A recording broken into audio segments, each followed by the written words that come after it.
नमस्ते। बिहार प्लस में आपका स्वागत है। आज हम बात करेंगे परिमार्जन प्लस। मैं बता दूं, बिहार सरकार के द्वारा पहले परिमार्जन था, इसका एडवांस रूप परिवर्तित करके परिमार्जन प्लस लाया गया है। और परिमार्जन प्लस क्यों लाया गया है और परिमार्जन प्लस की आवेदन की स्थिति क्या है, ये दो कमांड के बारे में बताऊंगा। साथ ही परिमार्जन प्लस में जो परिवर्तन हुए हैं इसके बारे में मैं 3 बिंदु पर मुख्यतः आज इस वीडियो में बात करूंगा अपने YouTube चैनल के माध्यम से। तो चलिए मैं बता देता हूं। तो मैं बता दूं कि पहले जब बिहार सरकार के द्वारा राजस्व एवं भूमि सुधार के द्वारा जब जमीन संबंधित जो रजिस्टर्ड टू था उसका ऑनलाइन किया गया, और ऑनलाइन करने के बाद उसमें जो त्रुटि हो गई, जैसे कि अगर किसी का जमाबंदी नहीं चढ़ा, अगर जमाबंदी चढ़ा तो खाता नहीं चढ़ा, खेसरा नहीं चढ़ा, रकबा नहीं चढ़ा, चौहद्दी नहीं चढ़ा, रैयत का नाम नहीं चढ़ा, पिता का नाम नहीं चढ़ा, उसके बाद मैं बता दूं उसका जो जाति नहीं चढ़ा। तो इस तरह की जो त्रुटि हो गई है, इसके लिए परिमार्जन प्लस लाया गया था। और इसका एडवांस रूप जो है अभी जो है परिमार्जन प्लस है, पहले परिमार्जन लाया गया था। तो अभी परिमार्जन प्लस में नया अपडेट आ गया है कि अगर आप आवेदन करते हैं तो वह आवेदन अंचल कार्यालय के अंचलाधिकारी के लॉगिन पर जाता है, और वह आवेदन को जांच करने के लिए राजस्व कर्मचारी के लॉगिन में भेज देता है। जब राजस्व कर्मचारी से जांच करता है, आपके द्वारा जो दस्तावेज लगाया जाता है, तो वह जांच के बाद उस आवेदन को अगर स्वीकृत हो जाती है तो उस पर आपका जो त्रुटि था वह सुधार हो जाएगी, ऑनलाइन सुधार हो जाएगी। और साथ ही अगर किसी प्रकार की त्रुटि पाती है राजस्व कर्मचारी, तो वह आवेदन को अभी रिजेक्ट नहीं करने का जो पावर था वह समाप्त हो चुकी है। वह रिजेक्ट नहीं करके आपके आवेदन में जो ऑनलाइन किया है उस त्रुटि को सुधार करने के लिए आपके पास भेज देते हैं, और वह आपके पास जो त्रुटि होता है उसे कहते हैं कि वो आप ऑनलाइन उसको दस्तावेज को लगाइए और फिर पुनः कार्यालय को भेज दीजिए। अगर आप जो कार्यालय को भेजना होता है वह 30 दिनों के अंदर आपको भेजना होता है। ये बिहार सरकार का नया अपडेट है कि अगर 30 दिनों के अंदर आवेदन कार्यालय को वापस नहीं करते हैं तो वह आवेदन आपका स्वतः रिजेक्ट हो जाएगी। स्वतः रिजेक्ट अर्थात कोई कारण बताए आपका आवेदन रिजेक्ट हो जाएगी, और ये आवेदन आपको फिर से करना पड़ेगा। वह आवेदन आपको फिर से करना पड़ेगा। ये बिहार सरकार के राजस्व एवं भूमि सुधार की न्यू अपडेट है। परिमार्जन प्लस संबंधित, खाता खेसरा सुधार संबंधित, जमाबंदी के सुधार संबंधित, रैयत चौथ इत्यादि के सुधार संबंधित ये परिमार्जन प्लस की महत्वपूर्ण पहल है। साथ ही मैं बता दूं, जब परिमार्जन प्लस करते हैं तो उसकी स्थिति को आप समय समय पर जानकारी लीजिए कि आपके आवेदन पर क्या एक्शन हो रहा है कार्यालय के द्वारा।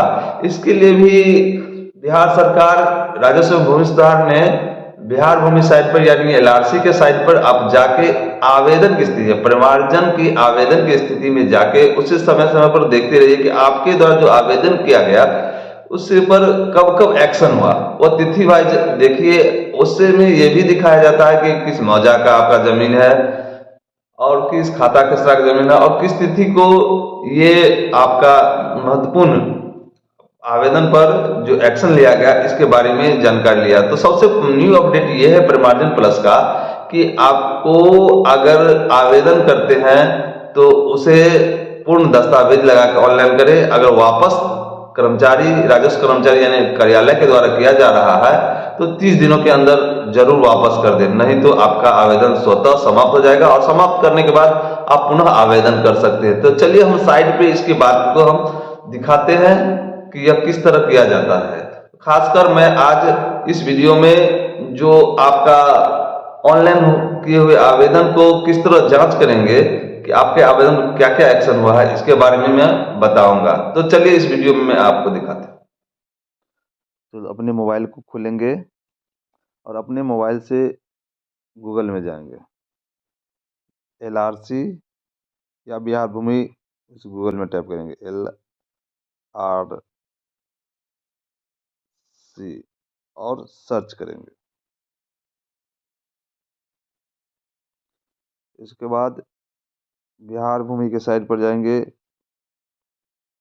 https://biharбhumi.bihar.gov.in क्लिक करेंगे। इसको क्लोज करेंगे और इसको बड़ा कर लेते हैं। ये परिमार्जन प्लस है। आप इस परिमार्जन प्लस में जाइएगा, न्यू परिमार्जन प्लस लिखा हुआ है। पहले जो परिमार्जन था उसे एडवांस रूप करके न्यू परिमार्जन कर दिया, तो इसमें परिमार्जन प्लस करिए। ये खुल गया। तो आप इसमें दो तरह का काम कर सकते हैं। फिलहाल वर्तमान में जो नया अपडेट है, दो तरह का काम कर सकते हैं। एक है डिजिटल जमाबंदी में सुधार और दूसरा है कंप्यूटराइजेशन हेतु छूटे हुए जमाबंदी का डिजिटाइजेशन करना। ये दो तरह का सुधार है। तो आप अगर जमाबंदी में आपका अगर छूटा हुआ है तो लाल वाला से आप ऑनलाइन कर सकते हैं। लाल वाला को क्लिक करिएगा और उससे संबंधित जो भी दस्तावेज है वो दस्तावेज लगा के ऑनलाइन करिएगा। अगर ऑनलाइन हुआ है ऑन और उसमें कोई त्रुटि है तो ब्लू वाले बॉक्स को क्लिक करिएगा, जमाबंदी डिजिटल जमाबंदी में सुधार, ब्लू वाले को करके आप सुधार कर सकते हैं।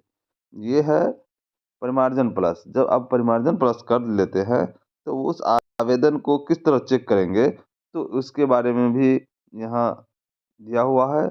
ये है परिमार्जन प्लस की आवेदन की स्थिति देखें। ये महत्वपूर्ण आपका आज मैं इसको करके बताता हूँ। तो परिमार्जन प्लस की आवेदन की स्थिति को देखेंगे तो इसको पहले क्लिक करिएगा। क्लिक करने के बाद आप इसे थोड़ा बड़ा कर लीजिए और सबसे पहले इसमें जिला का नाम, अंचल का नाम, आवेदन संख्या देके सुरक्षा कोड को जोड़िएगा। तो आपका आवेदन में जो एक्शन हुआ है कार्यालय के द्वारा पूर्ण जानकारी होता रहेगा और साथ ही लास्ट में भी ये दिखाएगा कि आपको वापस कर दिया गया है या स्वीकृत कर दिया, इसके बारे में भी दिखाएगा। तो चलिए मैं करके दिखाता हूँ। मैं जिला का नाम दरभंगा करता हूँ, दरभंगा। उसके बाद अंचल का नाम कर देता हूँ, बहेड़ी कर देता हूँ। अपने मोबाइल फ़ोन से भी कर सकते हैं। उसके बाद मैं आवेदन संख्या इसमें डालता हूँ जो मेरे द्वारा अप्लाई किया गया है।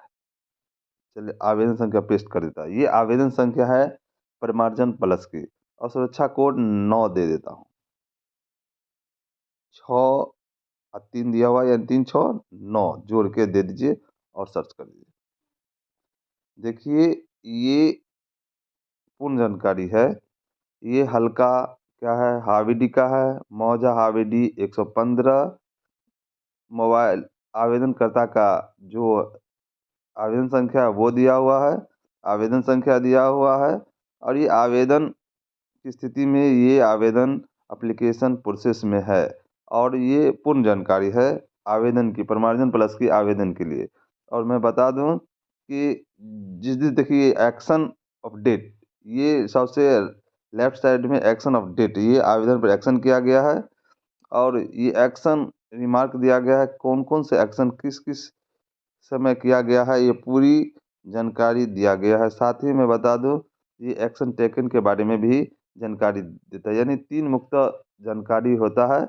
एक्शन किस डेट को हुआ, एक्शन रिमार्क क्या हुआ, किसके द्वारा किया गया, और एक्शन टेकन बाय, जो एक्शन किसके थ्रू किया गया, ये पूरी आपको जानकारी देता है आवेदन के स्थिति से। आप इस तरह आप आवेदन देख सकते हैं जब परिमार्जन प्लस किए हैं और 30 दिनों के अंदर परिमार्जन जो करते हैं, अगर आवेदन आपके पास पुनः भेजा जाता है 30 दिनों के अंदर सुधार करके